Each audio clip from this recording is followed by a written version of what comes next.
Hello everybody and welcome to this video of the Simplified opening series. This video is a peculiar one because it just follows the one where I was discussing Nakamura's and other players' repertoire based on the accelerated fianchetto, accelerated dragon as you will, based on the move order e4, c5, knight f3, g6. And many of you actually in the comments said that, okay, well, probably the most problematic part of the whole repertoire was the Maroczy bind or the Maroczy structures that arise from this repertoire. And while I also acknowledged that these types of structures do require previous study, experience, practice to be able to play them well, it is something that is probably the most difficult part of the whole repertoire. And as it happened, after recording that video, as I'm regularly following top level chess and what the players are coming up in the openings, I encountered a game by Spanish Grandmaster Francisco Vallejo Pons, where he actually played the Maroczy and introduced an idea I had never seen before. I was really surprised by the idea because it's actually very simple. It cannot be avoided by white. And at first sight, it appeared that it just solves the whole problem of the Maroczy bind. For black, I'm speaking, obviously. I went on to analyze it, and to my surprise, I realized that it's actually perfectly valid. So in this video, you can look at it as a kind of a additional supplement to the previous one, where you get a, in a way, shortcut quick fix solution to the positions of the Maroczy bind. So what do I have in mind? Okay, let's start looking at moves. So e4, c5, knight f3, g6. We are following the move order from the repertoire from the previous two videos. d4, cd4, knight d4, bishop g7. Black can also start with knight c6. Yeah, it doesn't really matter. After c4, bishop g7, we have a transposition. So bishop g7, c4, knight c6, bishop e3. So far, we have made the same moves as in the previous video. And there, the line we looked at was the modern line with queen b6, putting pressure on the knight on d4 and also attacking the pawn on b2. And we looked at the main moves, knight b3 and knight b5. However, this is not what we are going to look at today. And today, the first move of Vallejo's idea is the move d6. And you could say, okay, fine, d6, it's a normal move apart from knight f6. Both are played, d6, knight f6, so nothing strange here. Knight c3 by white, and here comes the whole idea. As a way of introduction, I will just remind you that in the Maroczy structure, white places the pawns on light squares, which means that his own light squared bishop is actually potentially a bad piece because it's limited by these pawns. This means that for black, it's useful and normally advantageous to exchange the dark squared bishops because the white's dark squared bishop is the only piece that can control the dark squares. Yeah. So without these bishops, it's much easier for black to establish control over the dark squares. Just imagine the bishops are gone. Black can go e5 and possibly plant a knight on d5. This is an ideal scenario for black. Good knight, let's say on d4 or e5, whatever, against a bad bishop on e2. So with all these positional considerations in mind, perhaps Vallejo's idea is not that surprising. He played knight takes d4, bishop d4, queen d4, and knight f6. And if you look at it, this is actually what black is striving for in the whole Maroczy. Exchange dark squared bishops and play on the dark squares. It's important to note that the exchange of a couple of light pieces is also in black's favor because black lacks space. White gets space thanks to the Maroczy bind. That's why it's called a bind, because e4 and c4 pawns are kind of controlling the breaks that black may want to execute. So this bind gives white a space advantage. And when playing with a space disadvantage, as black in this case, it's useful to exchange a couple of light pieces. So this is the starting position of the Vallejo's idea.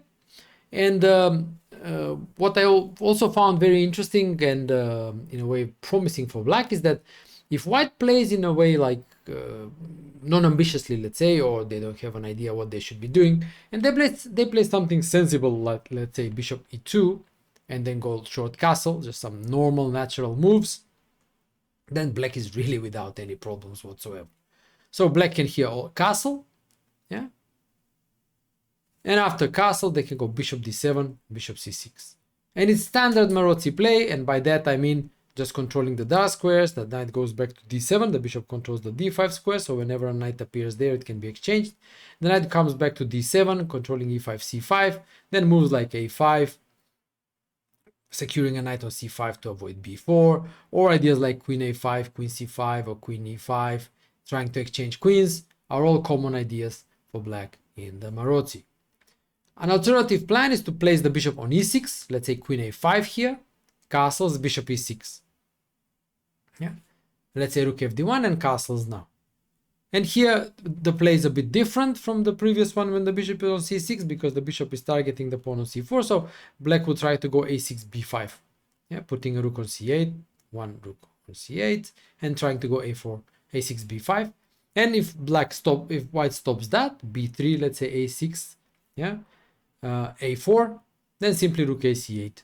Yeah, and now there are even more dark squares to take advantage of. Queen can come to b4, knight goes back to d7 usually, maybe to c5, targeting b3.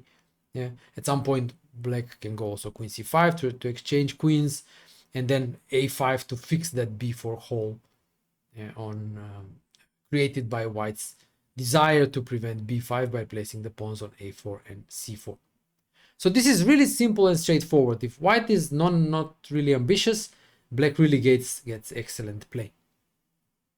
So with this in mind, now we come to analyze a little bit the most critical part, and that is something that white normally does not do in the Maroczy structures, and that is castle long.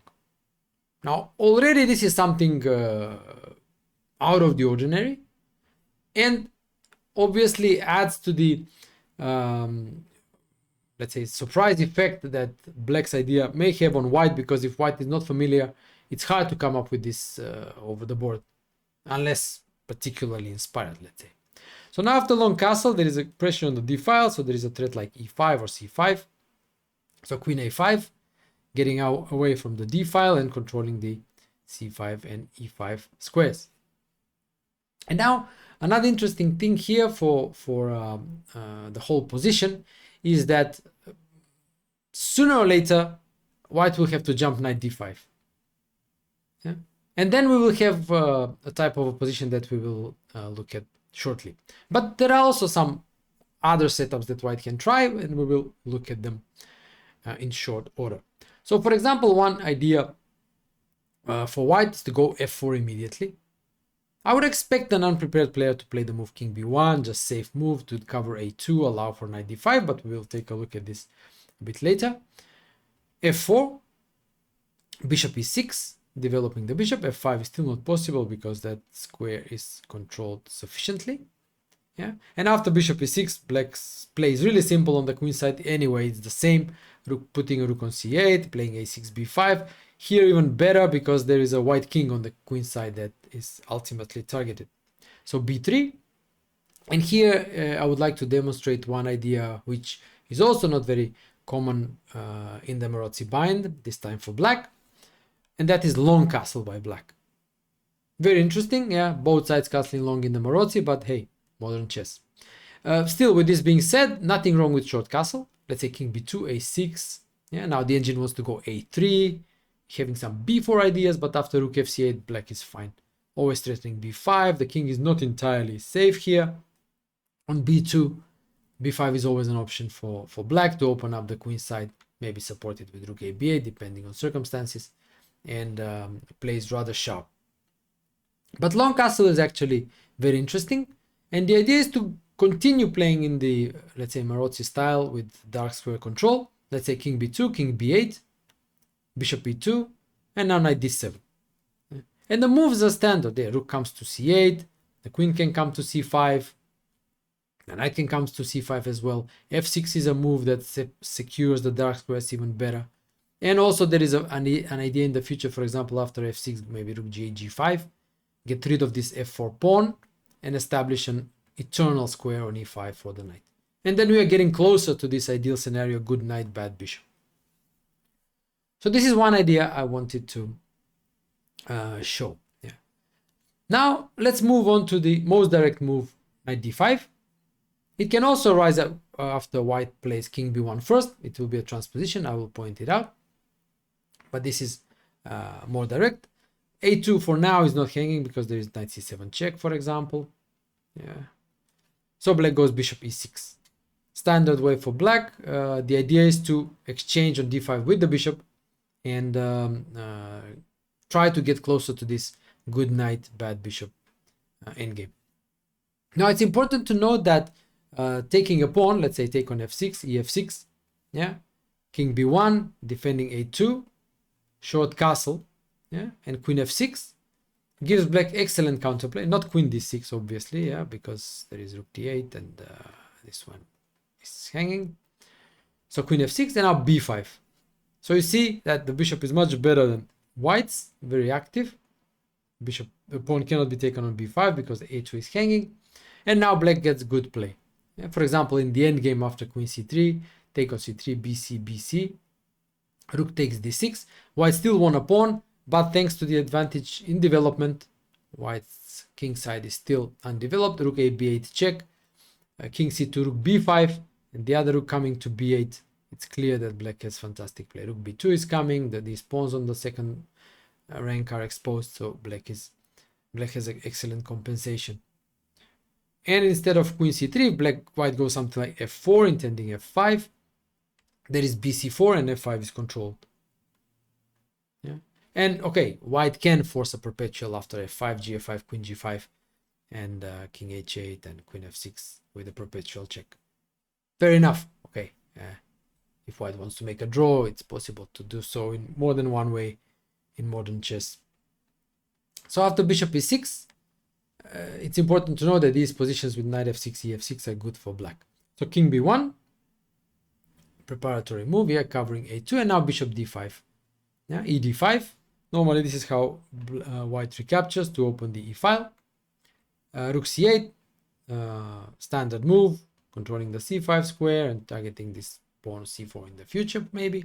Bishop e2, queen c5. The endgame would be favorable for black. So queen f4, short castle. And this is kind of unclear. The engine somewhat prefers white, but the long-term prospects are clearly with black, as this bishop is kind of lacking prospects. And we shall see in one line that even when the bishop has this long diagonal at its disposal, still black gets good play. So now, according to the engine, the best move is rook d4, not an easy move to make. h4, for example, would be tempting to try to create something on the king side with h5, but after b5, black is faster. Yeah. So this is engine already gives black some advantage here. So therefore, rook d4, and the idea is to be ready for b5. Yeah. But even being ready for b5 doesn't actually mean that white is, let's say, a lot better. I just followed the engine's line here to just see how bad it is for black. So b5, rook c1. This is the engine's idea, to rook d4 to free the first rank for the other rook. And now b4. Still continuing the dark square strategy and leaving white's pawns on light squares. h4. And the engine claims white is better here. But after making some moves, let's say a5, h5, a4, rook d2, king h8, it's not quite clear that white is much better. Yeah, even the engine's evaluation starts to drop. I mean, there is never going to be a mate on the king side. And these prospects of good knight, bad bishop, just imagine queens being exchanged, knight landing on c5, and the bishop not really having prospects. Yeah, it's possible. Yeah? But for the time being, the middle game is quite sharp, and white's king can run into being exposed after a3, b3, and these dark squares will be really very weak.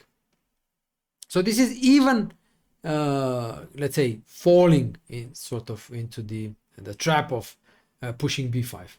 But there is another solution, and it's again typical for these structures, which is to get rid of the backward pawn on e7. So rook fe8, rook c1, and e5. So a double attack, fork, so takes on e6 en passant, rook e6, bishop f3, and b6.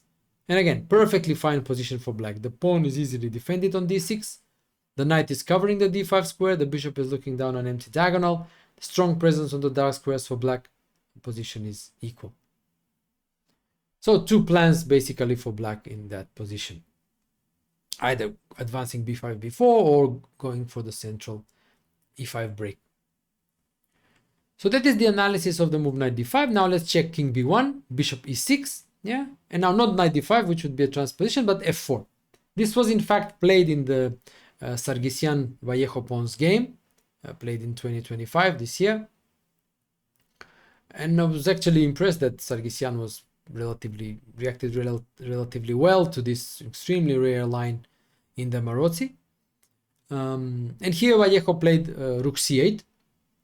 There are other decent moves. Queen c1, queen c5 is one, trying to either force exchange of queens or chase the white queen away from the central square. There is long castle that we mentioned also. The idea, bishop e2, now king b8, or queen c5 immediately. Let's say bishop f3, rook c8. We mentioned this, queen can come to c5, knight to d7, then f6, g5 maybe later with rook g8 support. Yeah, we mentioned this earlier. That's another idea. But the way Vallejo played rook c8 is also fine. Bishop d3 and queen c5, forcing the exchange of queens. Take on c5, rook c5, and the endgames are generally very good for black. The pawn on c4 is hanging, white played b3, and now Vallejo played h5, which is perfectly fine. Knight d7 is also fine with this idea of f6, g5, fighting for the dark squares. Perfectly comfortable for black. So there you have it, around 15 minutes solution to the Maroczy bind. I was really impressed by this idea, and I hope you like it, especially as it comes as a nice complement to last week's video, and possibly a really easy solution to black's, let's say, theoretical problems in the Maroczy. By theoretical, I mean the necessity to remember a lot of theory. So I will end it on this one. I hope you enjoyed this video. In case you like my content, you know, as usual, check out my Chessable courses, subscribe to my newsletter on Substack. If you really would like to support me and my work, consider becoming a paid subscriber on Substack. I would really appreciate it. And if you haven't done so by now, make sure you smash that subscribe button. I really would appreciate that one too. So thanks for watching, and I'll see you soon next week. Cheers.